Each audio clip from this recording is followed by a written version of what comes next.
आज हम बात करने वाले हैं प्रोटीन एनर्जी मालन्यूट्रिशन पीईएम के बारे में। इसमें दो डिजीज होती है, क्वाशियोरकर एंड मैरस्मस। दोनों दिखते सेम सेम है, इसमें बहुत सारे कंफ्यूजन होते हैं। क्वाशियोरकर और मैरस्मस दोनों ही प्रोटीन की कमी से होने वाली डिजीज है, प्रोटीन एनर्जी मालन्यूट्रिशन, प्रोटीन की वजह से एनर्जी की वजह से कमी होने वाली। इसमें कंफ्यूजन को अवॉइड करने के लिए हमें याद रखने के लिए एक तरीका होता है, मैरस्मस यानी मरा हुआ। मीन्स अगर उस बेबी को हम देखेंगे तो वैसा लगता है मरा हुआ है, बट वास्तव में उसकी सिवियरिटी कम होती है। कैसे, क्या अपन आगे इस टॉपिक में बात करेंगे।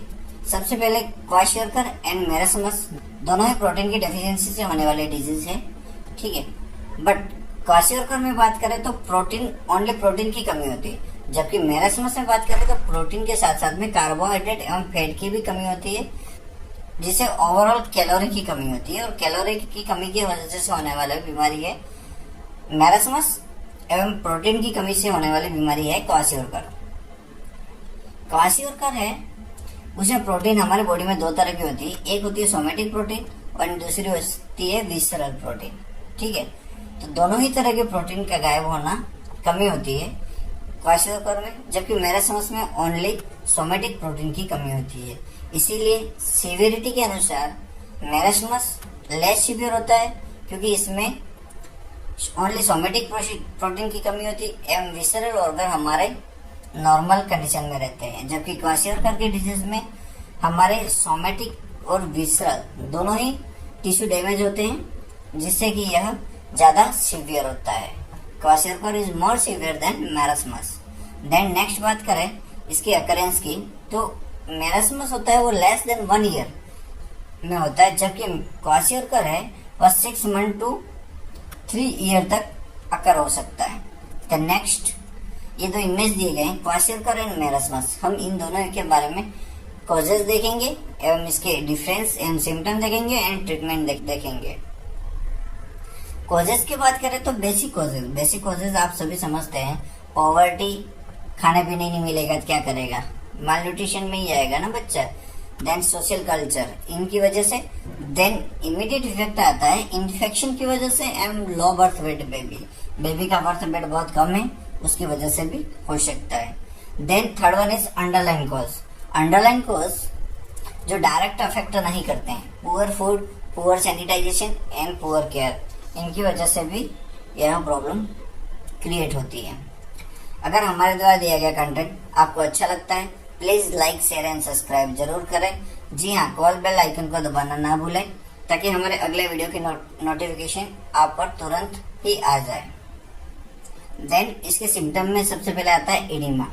एडिमा एक मोस्ट कॉमन फीचर होता है डायग्नोस डिफरेंशिएट करने के लिए, ठीक है।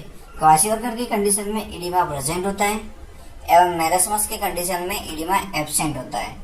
और क्वाशियोरकर में ओनली प्रोटीन डैमेज होता है, कार्बोहाइड्रेट एवं फैट नहीं होता है, जिसकी वजह से सबक्यूटेनियस फैट प्रेजेंट होता है एवं मैरस्मस में सबक्यूटेनियस फैट एब्सेंट होता है। देन सिम्टम एंड डिफरेंस, जो क्वाशियोरकर होता है उसमें से मसल्स थिनिंग होती है लिम्स की, but as compared to kwashiorkor marasmus में वास्टिंग ऑफ मसल्स बहुत ज्यादा होता है और लिम्फ बहुत ही थिन होते हैं। और लिम्फ नॉर्मली एडिमा की वजह से क्वाशियोरकर में हमें नहीं दिखाई देते हैं, जबकि मैरस्मस में हमें डिफरेंस इजीली दिखाई देता है। अपीयरेंस की बात करें तो एडिमा की वजह से जो क्वाशियोरकर वाला बेबी होता है उसका फेस मून फेस दिखाई देता है, गोल मटोल दिखाई देता है, शुगर बेबी बोलते हैं उसको, स्वीट बेबी बोलते हैं, जैसे कि ये दिखाई दे रहा है, बट एक्चुअल में एडिमा की वजह से होता है। एवं मैरस्मस की कंडीशन में ओल्ड मैन फेस दिखाई देता है और दूसरा नाम होता है मंकी फेस, उसका बेबी का फेस मंकी जैसा दिखाई देता है। देन लिवर सेल का फैटी लिवर का क्वाशियोरकर में इन्वॉल्वमेंट होता है, जबकि मैरस्मस में इसका इन्वॉल्वमेंट नहीं होता है। एंड अपीयरेंस की बात करें तो क्वाशियोरकर में फ्लैग साइन दिखाई देता है एवं फॉरेस्ट साइन दिखाई देता है, ये दोनों सेम है, फ्लैग साइन एवं फॉरेस्ट साइन, जैसे कि जंगल की तरह। यहाँ ब्लैक हेयर, अपने जो हेयर बैंड होती है उनके अलग अलग डिवाइडेशन हो जाते हैं, बीच में ब्लैक व्हाइट आ गया, ग्रे आ गया, then again black, then white, इस तरह का एक अलग ही बैंड बन जाते हैं, जैसे कि यहाँ पे दिखाई दे रहा है आपको clear, grey, black, black, grey, इस तरह का। और कभी कभी भी क्लियरली व्हाइट कलर के भी हेयर हमें दिखाई देते हैं। देन मैरस्मस में बगी पेंट अपीयरेंस दिखाई देता है। बगी पेंट अपीयरेंस क्योंकि हमारी मसल्स फास्टिंग बहुत ज्यादा हो जाती है मैरस्मस में, और जिसकी वजह से बेबी इस तरह का बगी पेंट लाइक लुक दिखाई देता है। देन स्किन, मैरस्मस में ड्राई डिहाइड्रेशन होता है, जिसकी वजह से स्किन ड्राई एंड विंकल्ड होती है, जबकि क्वाशियोरकर में इडिमा होता है और फ्लैकी पेंट अपीयरेंस मीन्स हमारे जिस तरह दीवार के ऊपर से अगर पेंट हट जाता है और जो अलग अलग चकते धब्बे जैसा दिखाई देता है, उस तरह की स्किन क्वाशियोरकर में बन जाती है।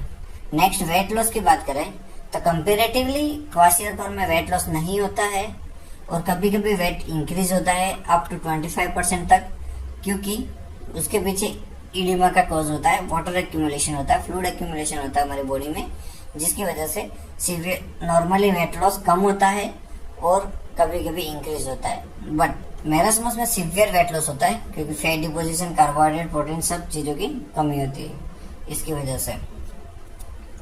देन स्टमक की बात करें तो हमारा क्वाशियोरकर में इडिमा की वजह से बल्गिंग स्टमक दिखाई देता है, फूला हुआ गुब्बारे जैसा, जब मैरस्मस में श्रिंकेज स्टमक होता है, मीन्स पेट गायब होता है।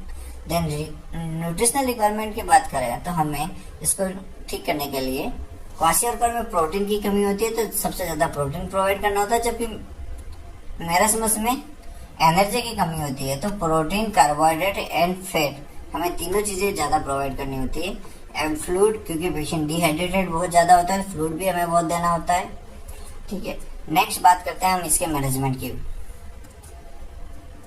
मैनेजमेंट की बात करें तो हमें हमारे पास जैसे ही पेशेंट आता है, हमें एक तो इमीडिएट मैनेजमेंट करना होता है, and second one is recovery phase. Immediate management करके पेशेंट को स्टेबल किया जाता है, देन उसका recovery long term treatment provide करते हैं उसको नॉर्मल रिकवर करने के लिए। तो इमीडिएट केयर की बात करें हम, इमीडिएट केयर में पेशेंट में हाइपोग्लाइसेमिया की कंडीशन होती है। हाइपोग्लाइसेमिया की कंडीशन नॉर्मली इन्फेंट के अंदर जो शुगर होता है वो 60 to 90 mg/dl के बीच में होता है, बट अगर लेस देन 40 mg/dl है तो उसे हम हाइपोग्लाइसेमिया बोलते हैं। ठीक है, देन हमें सबसे पहले उसका शुगर का लेवल करेक्ट करना होता है, मीन्स कार्बोहाइड्रेट प्रोवाइड करना होता है। दूसरा होता है हाइपोथर्मिया। बेबी नॉर्मली अपना बॉडी का टेम्परेचर मेंटेन करने के लिए शिवरिंग करते हैं, एवं देन होता है ऑक्सीडेशन से, कार्बोहाइड्रेट, फैट, प्रोटीन के ऑक्सीडेशन से गेन करते हैं। ठीक है, अगर शुगर कम होता है, हमारे कार्बोहाइड्रेट का कंजप्शन ज्यादा होता है और हमारे पास कार्बोहाइड्रेट कम होता है, ऐसी सिचुएशन में बेबी अपना टेम्परेचर मेंटेन नहीं कर पाता है। देन आगे बात करते हैं ट्रीट इन्फेक्शन। इम्यूनिटी कम हो जाने की वजह से इन्फेक्शन क्रिएट होता है। अगर कोई एक्टिव इन्फेक्शन लगता है, WBC काउंट इंक्रीज हो रहे हैं, ऐसे कुछ कंडीशन है, तो हमें सबसे पहले उसको करेक्ट करना होता है।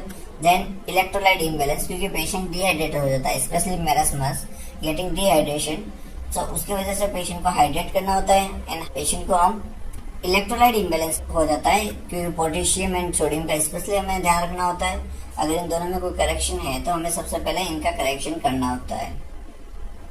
Yes, dehydration as I talk to you already. यहाँ पे क्वेश्चन बनता है हाइपोथर्मिया, मीन्स हाइपोथर्मिया का क्वेश्चन कॉम्पिटिटिव एग्जाम में बनता है कि कितना बॉडी का टेम्परेचर होना चाहिए। तो normally 36.5 to 37.5 degree centigrade axillary temperature normal माना जाता है। देन एक क्वेश्चन बनता है कि कैलोरी कितनी जरूरत होती है, तो कैलोरी बच्चों को 100 किलो कैलोरी पर केजी पर डेली डे के हिसाब से उसको नॉर्मली जरूरत होती है। इसको ट्रीट करने के लिए हम ज्यादा प्रोवाइड कराते हैं। ठीक है, next one is recovery phase. Recovery phase में जो बच्चे का वेट लॉस होता है, हमें कार्बोहाइड्रेट, प्रोटीन, फैट और बाकी न्यूट्रिएंट प्रोवाइड करके उसका वेट को नॉर्मल करना होता है। एंड बेबी का जो लिथार्जिक होता है, मेंटल चेंजेस होते हैं ड्यू टू डिजीज कंडीशन, उसे हमें रिकवर करना होता है। एंड डिस्चार्ज करके हमें डिस्चार्ज ट्रीटमेंट प्रोवाइड करना होता है और फॉलोअप के लिए गेट रेडी करना होता है।